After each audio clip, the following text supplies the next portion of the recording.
við bara höldum áfram og næstur á svið Gústav Jarl Viðarsson, skógfræðingur. Hann hérna í salnum? Já, þarna kemur hann. En hann mun fjalla kolefnisbinding og vöxtur mismunandi skógargerða í 3 skógum á Suðvesturlandi. Þannig bara gjörðu svo vel.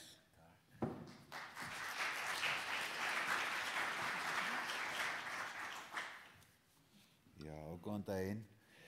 Ég ætla að fjalla hérna nokkra skóga, 3 skóga sem ég var að rannsaka og sýna ykkur hvað þeir voru að vaxa og svona ákveðinn samanburð sem ég gerði á milli skógarflokkana sko. Þetta voru Heiðmörk og Ölfusvatn og Nesjavellir og ég byrjaði á því að kortleggja skógana og flokka þá og leggja út mælifleti og ef maður flokkar svona skóga þá getur maður notað færri mælifleti en fengið samt nokkuð nákvæmar niðurstöður.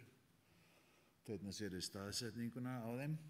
Þetta voru svona skóglendi sem námu 2300 hekturum og ég mældi 4300 tré og kortlagði hérna til dæmis einn skógur, Ölfusvatn, þar sem græni liturinn birkiskógur og blá barrskógur og hérna sko stærð skóglendis og þetta að bera saman fyrir úttektir sem voru gerðar áratugi áður og svona flokkun og kortlagning skóga skiptir eiginlega höfuðmáli þegar maður að gera svona lagað og já.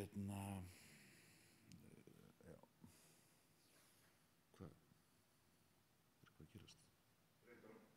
Já.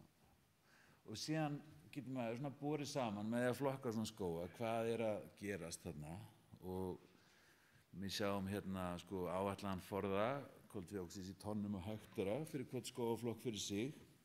Þessi birki hérna vinstra megin og hefur bundið að meðaltali 2,5 tonn á hektara og Stafurinn búinn að binda 70 og síðan annar skógur, Nesjavellir, það voru bara birkiskógar og það var sem sagt náttúrulegt birki og ræktað birki og þá getur ég svona borið saman þar hafði líka verið gerð áður úttekt og þarna hafði náttúrulegi birkiskógurinn ekki verið tekin með í sem sagt fyrir úttekt, heldur bara svona gróðursetti. Skiptir mjög miklu máli að taka allt með og þannig stækkaði flatarmálsskógarn 178% og einmitt mat á forða koltvíoxíðs tonnum á hektara og ræktuðu birki og náttúrulegu birki og við sjáum að birki vinstra megin að binda 7,5 tonn og náttúrulega birkið 10 tonn og síðan var svona stærsti skógurinn, Heiðmörk.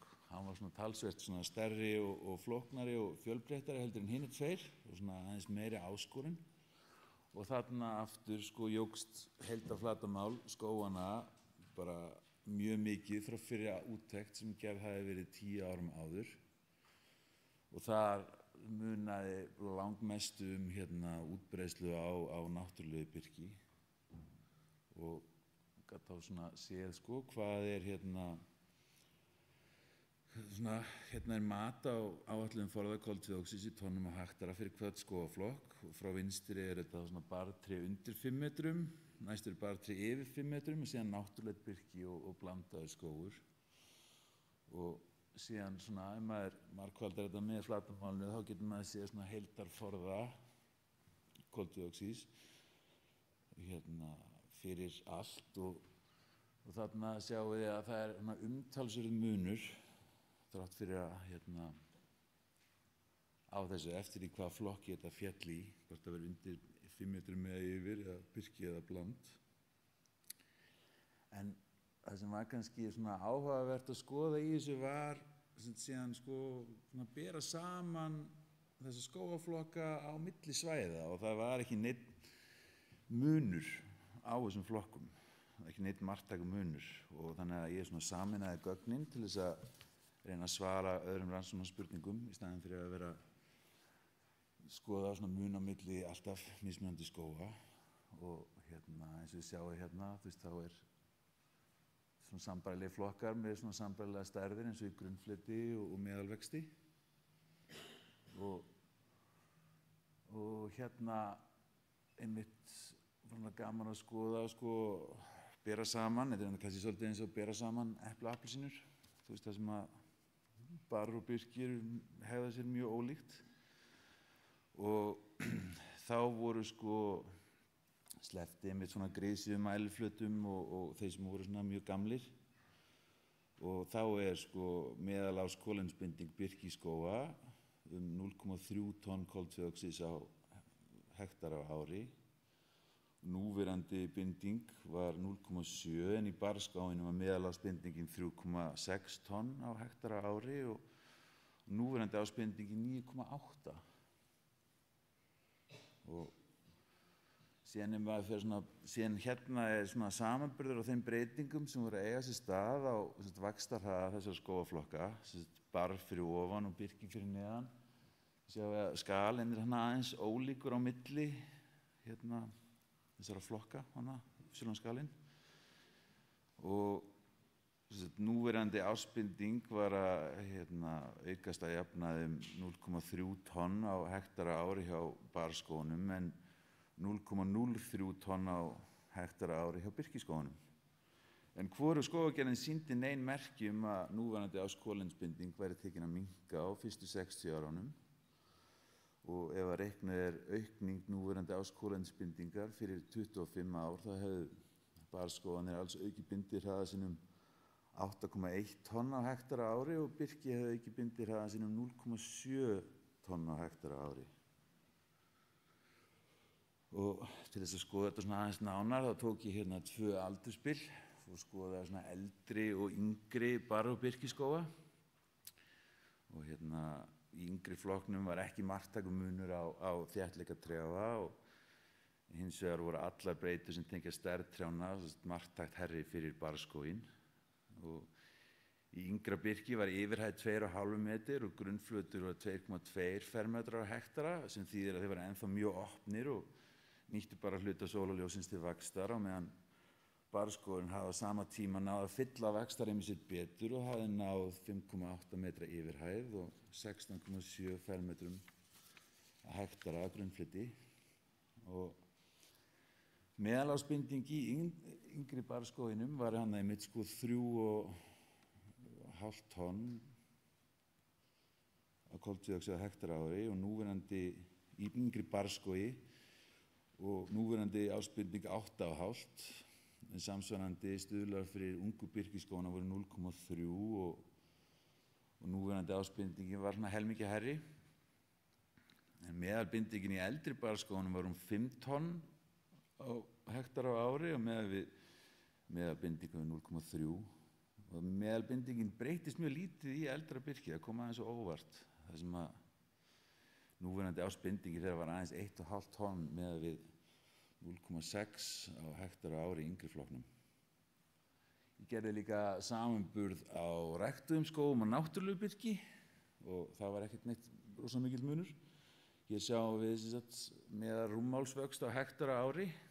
Eini marktæki munurinn þarna á milli var að hæð var 45% hærri í ræktaða birkinu en grunnflöturinn var 100% hærri í náttúrulega birkinu sem þýðir að ræktaða birki verið að vaxa hraða en náttúrulega birki hafði bara miklu fleiri tré á flatreiningu. Og þessi þættir vógu mjög svipað þegar maður skoðaði vaxtarhraða skóganna. Og það bara engin marktækur munur þarna á. Og seinasti samanburðurinn á skógaflokkunum sem ég ætla að segja ykkur frá á barrskógunum í Heiðmörk. Ég flokkaði þá í svona 2 flokka, undir og yfir 5 metra hæð. Og það reyndist vera einmitt umtalsverður munur á þessum flokkum vegna aldurs þeirra og það var svona áhugavert í ljósi þess að flokkun skóga getur verið vandasöm. Og í skógum sem voru hærri voru að tréna jafnaði helmingi eldri en í yngri flokknum og aldursskorinn var bara, sem byggði á þessari hæð var bara mjög lítil. Og niðurstöðuna sýndi að flokkun og gæði kortlegginga voru það atriði sem vegur þyngst í þeim mun sem var á áætlaðri heildarbindingu skógaflokka. Það er að segja flokkun og kortlagning á flatamáli hvers skógaflokks skiptir mjög miklu máli fyrir gæði og nákvæmni úttekta á kolefnisbindingu skóga og það er mjög mikilvægt að átta sig á því hvaða þættir í skógum lýsa best þessum mun við kolefnisúttektir og þessi rannsókn var því raunverulegt dæmi það sem að áhrif endurkortleggingar geta bæði verið til að minnka eða auka áætlaðan standandi kolefnisforða skógarjarða. Og ég vann þetta verkefni með öðrum og þá sem að rannsaka kolefnisbindingu í jarðvegi, þá skoðum við fyrst í upphafi kökuritt á kolefnisforða í evrópskum skógum og það er evrakökuritið, þar sem að kolefnisforða var skipt eftir í hvar í visthverfinu þeir höfðu bundist og okkar markmið var að endurskapa þessa mynd fyrir Ísland og skoða hvernig kolefnisforðinn hafði safnast fyrir í skógunum og mér var svolítið áhugavert að sjá þennan mun sem að kemur þarna fram og neðra kökuritið sýnir kolefnisforða í 35 ára ég er alveg búinn 35 ára gömlum skógum og á báðum stöðum er jarðvegskolefni langstærsti hluti skóganna en í þessu skógum er hlutfall hans hærra eða 81% borið saman við 59% í Evrópu en skógar í Evrópu eru náttúrulega eldri og það endurspeglast til dæmis í hærra hlutfalli af við og lauf og ásamt því að og dauðum við í Evrópu er dauði við 5% en hérna er það bara ekki neitt eiginlega en við getum gert ráð fyrir að það aukist eftir sem skógun eldist og hérna er bara smá mynd sem að sýnir breytingar á kolefnisforða fyrstu 35 árin eftir gróðursetningu en ímyndum okkur að þetta séu ólík hólf í vistkerfinu þá er umtalsvert magn að bætast við og breytingar á kolefnisforða eru mjög mismiklar eftir hólfum en það kom mér mest á óvart hérna hversu mikil aukning verður á jarðvegskolefni en eina hólfið sem kolefnisforði minnkar er botngróður og það er nú ekki mikið þar og margir sem að styrktu þessa rannsókn og ég færi þeim öllum mikla þakkir þakka góða hlustun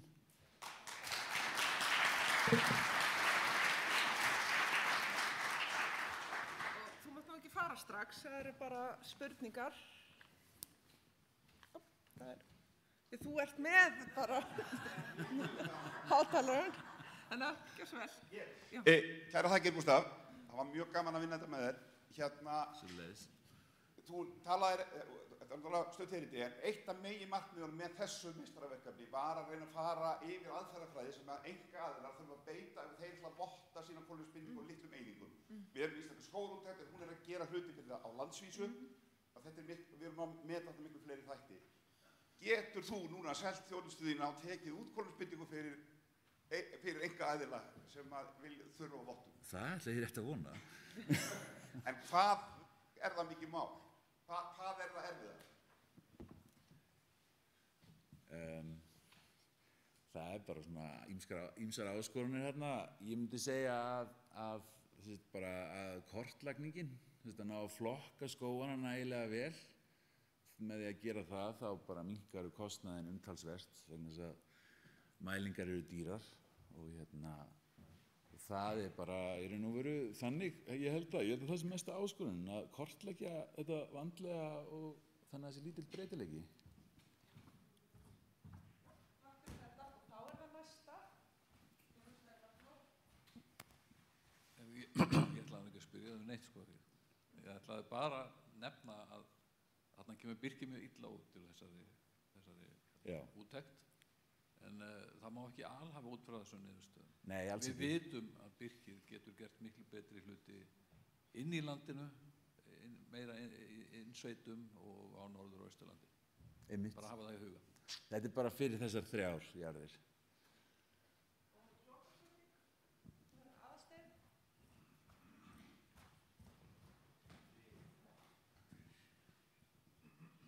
Er ég ekki að íta á ykkur að vils og takka eins og áðan og verða hljóður. Erðu ég með bara, ég fæ oft í hendur einhverjar umsagnir stofnana sem að lúta því að ekki er hægt að að því að skógur eða trén munu einhvern veginn soga lífrænt kolefni úr jarðvegi og umbreyta í koldíoxíð og rýra kolefnisforða jarðvegs eða eitthvað. Ég hef hvergi séð í þínum gögnum, neinum öðrum gögnum neitt að þessu, en ég veit ekki hvað þeir hafa fiskað þetta upp, en þeir nota þetta ítrekkað í þessum umsögnum. Getur nokkuð kommentur á því, hefur þú séð einhver dæmi þess að trén séu beinlínis að rýra kolefnisforða jarðvegs? Nei.